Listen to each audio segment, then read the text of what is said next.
Hi, this lecture may not be for you if you don't like using your hotkeys. Also, it can feel overwhelming once we get past 3 or 4 shortcuts.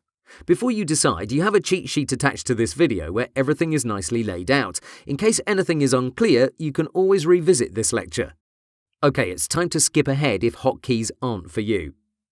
If you're 100% committed, then I salute you. Let's get started. I'll focus on what I use daily, so none of those extra complicated ones just for the fun of it.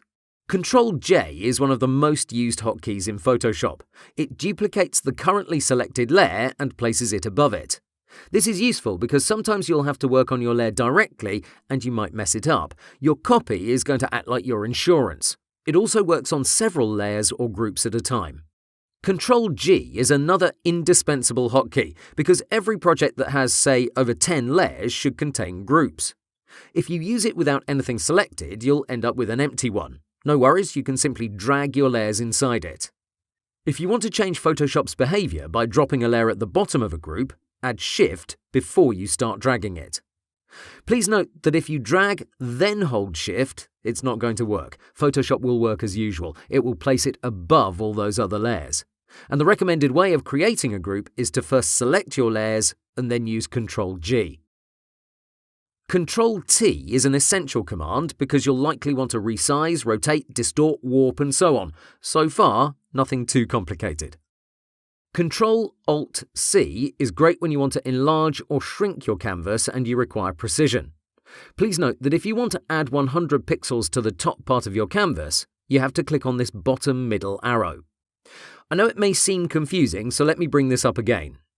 If you require space in a certain section, say the left side, first use these arrows in the opposite direction. Here I'll move it to the right, and that leaves me 3 empty squares to the left. That means any value I put in here will be reflected in that region. Let me press OK. Right, I hope this makes sense. In case you don't use these arrows and you leave it as is, Photoshop will distribute that value. For example, 100 extra pixels in width will mean 50 pixels on each side. That's the Resize Canvas command, an alternative for the crop tool, which can also shrink or expand your work area. The next hotkey is Ctrl-Alt-I. That's the image resize command. I suggest you either shrink it down by using %, or if you specifically know what you're looking for, you can change it to pixels. This one is a bit longer, but I use it fairly often. Alt, Control, Shift, E. This creates a new layer that contains everything that's visible on the canvas. If you want to remember it quickly, think of the Merge command, which is Ctrl-E. On top of that, add all the modifier keys on your keyboard.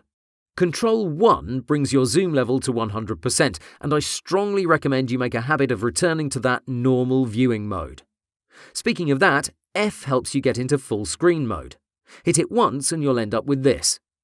Hit it again and you'll hide every potential distraction. When your project is very long, I suggest you constantly switch between Ctrl-1 and Ctrl-0. The last one makes your project fit your current screen size. Let me show you how I use a combination of these hotkeys in a real project. This is quite a long canvas, as you see from these scroll bars. When you're dealing with such a project, Ctrl-1 isn't enough. You have to get the full picture. For that, I use Ctrl-0, then I enter full screen mode by tapping F twice.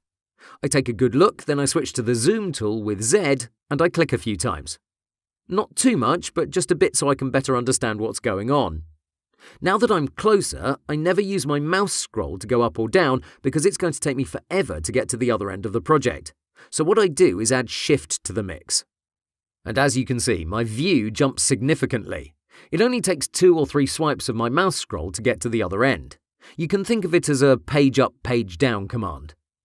If you want to remember it easily, just think of what Shift does in all cases.